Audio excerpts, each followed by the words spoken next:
Tiger 3 आई है। तो आइए दोस्तों, आज हम इस फिल्म को एक्सप्लेन करते हैं। फिल्म की शुरुआत 1999 से होती है, जहां पर कि हमें जोया के बचपन के सीन को दिखाया जाता है, जहां पर कि जोया अपने पिता के साथ बॉक्सिंग की प्रैक्टिस कर रही होती है। तो जोया के पिता का नाम नजर है और वो अपनी बेटी के साथ लंदन में रहते हैं। और नजर दरअसल में एक ISI एजेंट भी है और वो अपनी बेटी को भी इसी रास्ते पर चलाना चाहता है। लेकिन एक दिन अचानक से उसकी कार ब्लास्ट हो जाती है और यहाँ पर जोया के पिता नजर मारे जाते हैं। तो अपने पिता के गुजर जाने के बाद जोया की मुलाकात होती है आतिश रहमान से, और वो भी एक ISI का एजेंट है। जिसके बाद आतिश रहमान ने ही जोया को ट्रेंड किया और आगे चलकर वही उसका मेंटर और परिवार बना। जिसके बाद कहानी प्रेजेंट में आ जाती है, जहाँ पर कि आज के वक्त में रॉ के चीफ मैथिली मेनन को दिखाया जाता है, जो कि टाइगर के पास कॉल करती है और उसे गोपी के बारे में बताती है। वो उसे बताती है कि गोपी पिछले कुछ दिनों से गायब है। वो बताती है कि गोपी पिछले 2 सालों से हमारे लिए तालिबान के मूवमेंट्स के ऊपर नजर रख रहा था,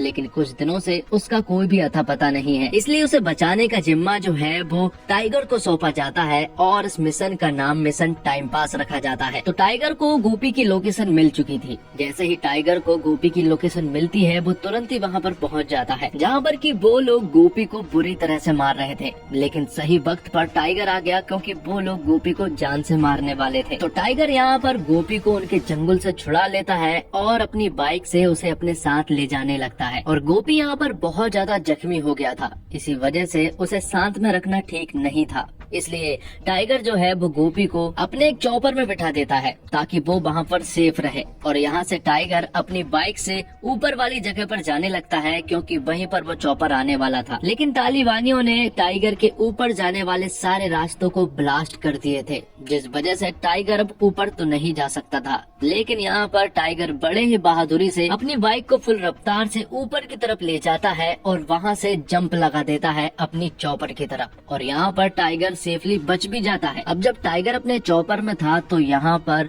गोपी जो है वो टाइगर को कुछ रहस्य बताता है। वो बताता है कि पाकिस्तान जो है वो कुछ बड़ा करने की प्लानिंग में है। मैं उन्हीं के मूवमेंट को कैप्चर कर रहा था। और साथ ही वो ये भी बताता है कि हम में से ही कोई एक डबल एजेंट भी है। दरअसल में उसका सीधा इशारा जो है वो जोया की तरफ था। और ये बात जब टाइगर सुनता है तो उसे बहुत बुरा लगता है। जिसके बाद टाइगर अपने घर जाता है और जोया और अपने बेटे जूनियर से मिलता है। टाइगर अपनी फैमिली से बहुत ज्यादा प्यार करता है और वो बहुत ज्यादा खुश भी था। लेकिन जब गोपी के मुंह से उसने ये सारी बात सुनी, तो कहीं न कहीं जोया उसके शक के दायरे में आ चुकी थी। तो टाइगर जो है वो अब जोया के ऊपर निगरानी करने लगा था, क्योंकि उसे भी अब शक है कि कहीं न कहीं जोया ही वो डबल एजेंट है। जिसके बाद टाइगर के पास मैथिली मेनन का कॉल आता है और वो यहाँ पर जिब्रान नाम के एक आदमी के बारे में जिक्र करती है। वो बताते हैं कि जिब्रान हमें गोपी के थ्रू पाकिस्तान के कुछ सीक्रेट इन्फॉर्मेशन देने वाला था, लेकिन गोपी के जाने के बाद अब वो एक्सपोज हो गया और अब कहीं न कहीं ये डर है कि अब जिब्रान की जान खतरे में है। इसलिए मिशन ये है कि अब तुम्हें जिब्रान को बचाना है और उससे वो सीक्रेट इन्फॉर्मेशन पता करनी है जो कि वो गोपी को बताने वाला था। जिसके बाद टाइगर रसिया पहुंच जाता है, क्योंकि जिब्रान जो है वो रसिया में ही था। जब यहाँ पर टाइगर जिब्रान का पीछा कर रहा था, तो वो देखता है कि उसके पीछे और भी लोग लगे हुए हैं। जिसके बाद टाइगर जो है वो जिब्रान को प्रोटेक्ट करने लगता है। और तभी यहाँ पर बाइक से एक बंदा आता है और वो इनके ऊपर फायरिंग करना शुरू कर देता है। लेकिन आखिर में टाइगर ने उसे मजा चखा दिया था और आखिर में हमें मालूम चलता है कि वो कोई और नहीं बल्कि जोया ही थी। तो जिब्रान को अपने लोगों के हवाले करने के बाद टाइगर जो है वो जोया के पास आता है और उसे बहुत बुरा लगा था, क्योंकि वो डबल एजेंट जोया ही निकली। जिसके बाद टाइगर जो है वो जोया के माथे पर गन रख देता है और उससे कहता है कि मरता हुआ इंसान कभी भी झूठ नहीं बोलता। और जब यहाँ पर जोया उससे बोलने ही वाली थी कि तभी अचानक से पीछे से टाइगर के ऊपर हमला हो जाता है और उसे बेहोश कर दिया जाता है। तो जब टाइगर की आंखें खुलती है तो वो खुद को बंधा हुआ पाता है और उसके सामने स्क्रीन पर आतिश रहमान था। आतिश रहमान जब स्क्रीन पर आता है तो टाइगर उसे पहचान लेता है और यहाँ पर हमें मालूम चलता है कि दोनों एक दूसरे को पहले से ही जानते हैं। तो आतिश यहाँ पर टाइगर को 2011 की एक घटना याद करवाता है। वो बताता है कि 2011 में लंदन में भारत और पाकिस्तान के बीच एक पीस समिट होने वाली थी और वहीं पर आतिश इंडिया के चीफ को मरवाना चाहता था और ये काम उसने जोया को दिया था। लेकिन जोया ने साफ मना कर दिया था कि वो पाकिस्तान की एजेंट है, ना कि तुम्हारी। और जोया ने भी उससे मना कर दिया था कि उसे ये काम नहीं करना चाहिए। लेकिन आतिश तो ये करना ही चाहता था।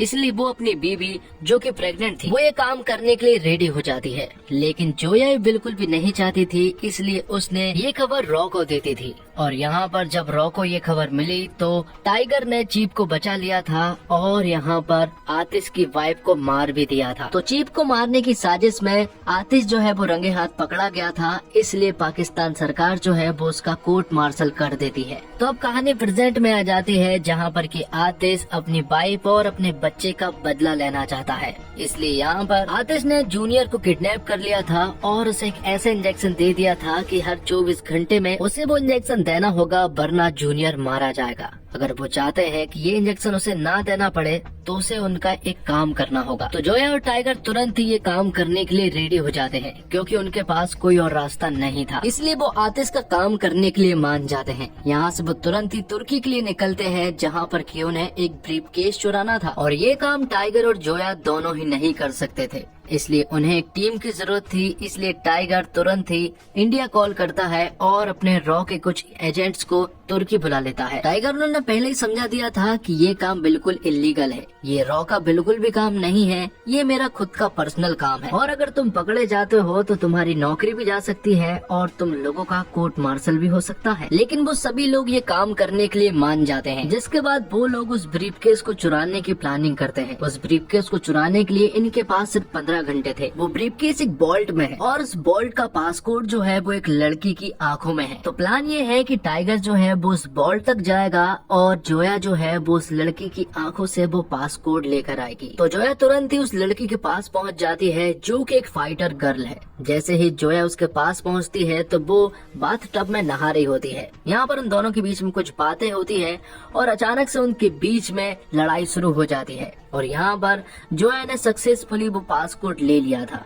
यहाँ दूसरी तरफ हम टाइगर को देख पाते हैं, जो कि बॉल्ट तक पहुँचने की पूरी कोशिश करता है और खुफिया रास्ते से वो उस बॉल्ट तक पहुँच भी जाता है। वहाँ पर कुछ लोग भी थे, लेकिन टाइगर ने उन्हें मार कर वहाँ से वो ब्रीफकेस चुरा लिया था। लेकिन जैसे ही टाइगर वो ब्रीफकेस चुरा कर यहाँ से भाग रहा था, तभी अचानक से किसी ने पुलिस को खबर कर दी थी। खबर करने के बाद टाइगर के पीछे सारी की सारी पुलिस पड़ जाती है। टाइगर के साथ करण भी था। तो यहाँ पर टाइगर ने करण को वो ब्रीफकेस दे दिया था और जोया तक पहुँचाने को कह दिया था और यहाँ पर पुलिस ने टाइगर को चारों तरफ से घेर लिया था और टाइगर ने भी खुद को सरेंडर कर दिया था। जिसके बाद जोया वो ब्रीफकेस आतिश को देने के लिए जाती है और यहाँ पर हमें मालूम चलता है कि चाइना ने पाकिस्तान को कुछ मिसाइल्स दी थी और उन मिसाइल्स के जो न्यूक्लियर कोड्स है वो इसी ब्रीफकेस में है, इसलिए आतिश इन्हें किसी भी हालत में पाना चाहता था।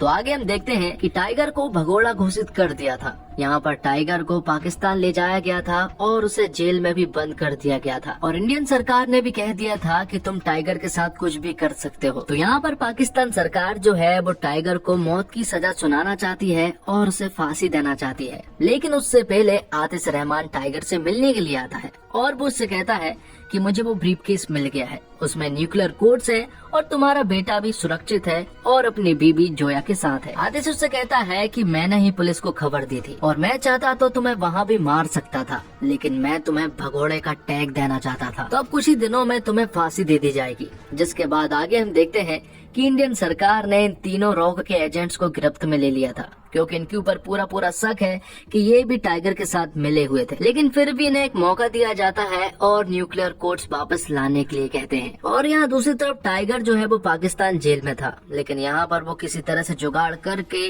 जेल में एक ब्लास्ट करता है और किसी तरह से जेल से बाहर निकल आता है। लेकिन पुलिस ने उसे चारों तरफ से घेर रखा था।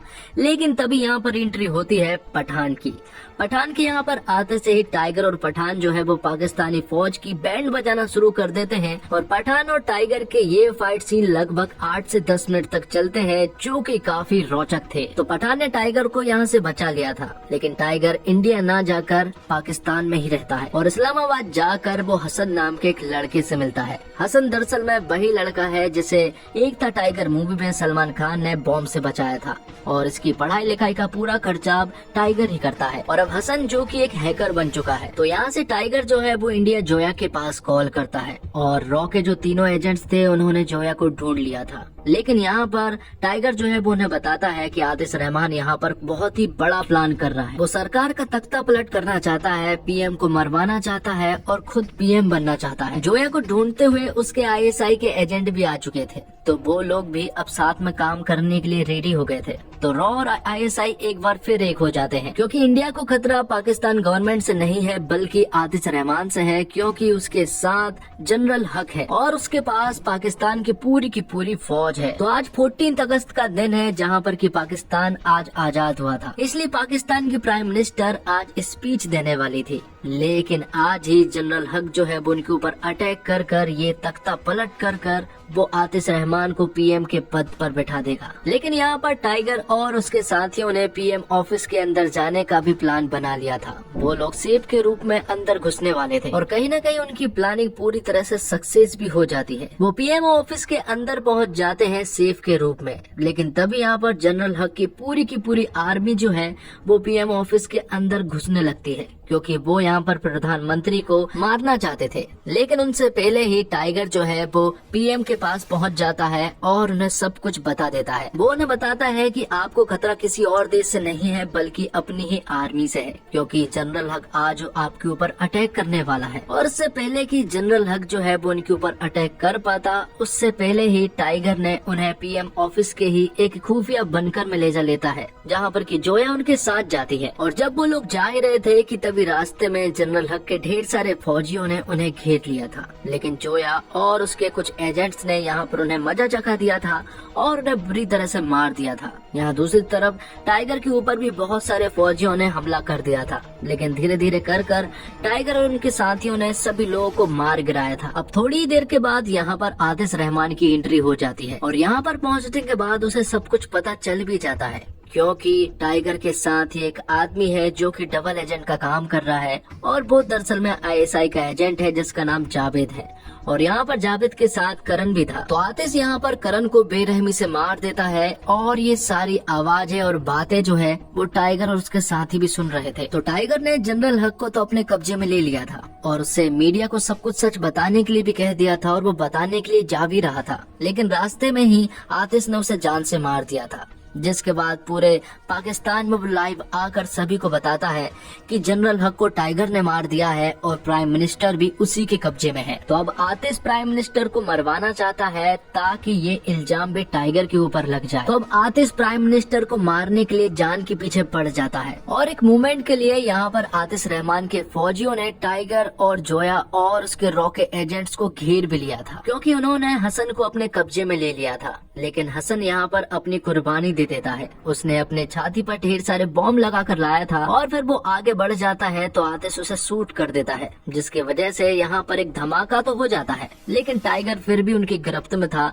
लेकिन जोया यहाँ से भाग चुकी थी। तो आतिश को मालूम है कि प्राइम मिनिस्टर बंकर में मौजूद है, इसलिए वो टाइगर को अपने साथ ले जाने लगता है अपने फौजियों के साथ। लेकिन वो जब बंकर में पहुंचते हैं तो उन्हें वहाँ पर प्राइम मिनिस्टर नहीं मिलती है और हमें मालूम चलता है कि दरअसल में टाइगर ने जोया से कह दिया था कि वो प्राइम मिनिस्टर को बंकर से निकाल दे। और यहाँ पर टाइगर जब बंकर में पहुंचा तो उसने उसके फौजियों को मारकर बंकर को बंद कर दिया था, जिसके बाद टाइगर और यहाँ पर आतिश के बीच में 1-to-1 फाइट होती है। दरअसल में टाइगर की प्लानिंग ये थी कि वो आतिश को इस बंकर में उलझा कर रखेगा और वहाँ जोया प्राइम मिनिस्टर से स्पीच दिलवा कर पूरे देश को बता देगी कि सच क्या है। तो होता ऐसा ही है, टाइगर आतिश को यहाँ पर उलझा कर रखता है और उनके बीच में एक तगड़ी फाइट होती है। दोनों ही एक दूसरे के ऊपर भारी पड़ रहे थे, लेकिन आखिर में टाइगर आतिश को मार देता है और वहाँ पर स्पीच भी पूरी तरह से सक्सेसफुल हो जाती है। तो पूरे देश को मालूम चल जाता है कि इन सब के पीछे टाइगर का हाथ नहीं बल्कि आतिश रहमान का हाथ था। तो टाइगर और उसके रॉ के एजेंट्स का ये मिशन पूरी तरह से सक्सेसफुल हो जाता है। उन रॉ एजेंट्स के ऊपर भी लगे सारे चार्जेस भी हटा दिए जाते हैं और अब टाइगर अपनी पुरानी जिंदगी में वापस आ जाता है, जहाँ पर कि वो अपनी फैमिली के साथ बहुत खुश था। लेकिन तभी यहाँ पर टाइगर के पास मैथिली मेनन का कॉल आता है। वो कहती है कि अगर टाइगर की जरूरत पड़ी तो वो क्या आ सकता है, जिस पर कि टाइगर उससे कहता है कि जब भी भारत को मेरी जरूरत पड़ेगी वो हमेशा रेडी रहे। इसी के साथ ये फिल्म यहीं पर खत्म होती है।